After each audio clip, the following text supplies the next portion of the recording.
About 7 years ago, my friend Marc gave me a call on my cell phone while I was changing planes in New York City. And he told me that doctors had that day found a tumor the size of a ping pong ball in the back of his brain, and that he'd been scheduled for emergency surgery the very next morning. Marc and his wife, Paige, were, of course, very scared about what might happen with surgeons carving around in the back of his brain for hours on end. I mean, would he be a vegetable? Would he be paralyzed for life? Or would he even survive the surgery? They knew none of this, and man, the doctors, they weren't being too encouraging either. They were being really hedging their bets on being too hopeful. Early the next morning, as Marc waited to be brought into surgery, Marc, Paige, and one of Paige's girlfriends from church were praying. And as the prayer was going on, Marc said that he saw a vision of an eraser going across a chalkboard. And after the prayer had ended, he told Paige and her friend what he'd seen, and the ladies hypothesized, well, maybe that's God telling you everything's going to be okay.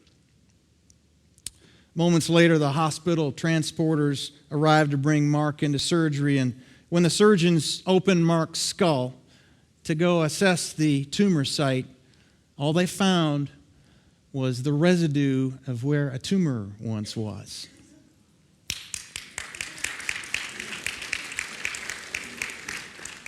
Now, I tell you this story not only to share with you the glorious healing power of our God, but I want you to know how Marc's life changed from that moment forward.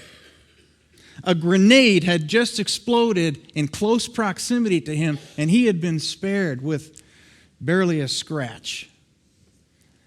And believe me, Marc knew exactly who to thank for that.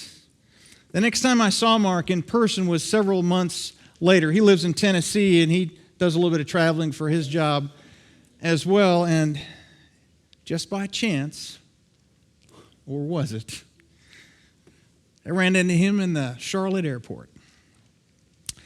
And man, I want you to know Marc's face looked like Charlton Heston's in the movie The 10 Commandments, as he came down from Mount Sinai after having seen the burning bush and spoken one-on-one to the Lord of heaven's armies. I mean, Marc's face was aglow. His eyes sparkled. He had a joyful and happy countenance about him that I'd never seen before. He talked differently. I mean, he spoke of the things of God right out in public. He was anxious to share with me what he'd been doing in his church and how he'd been pursuing the lost and how God had told him to write a book named What Would Jesus Say? This was most definitely not my old beer-drinking golf buddy from many years before in Dallas when we lived together and worked there.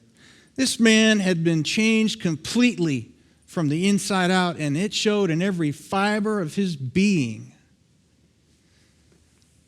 By the way, here's the book. You won't find his name anywhere in it or on it.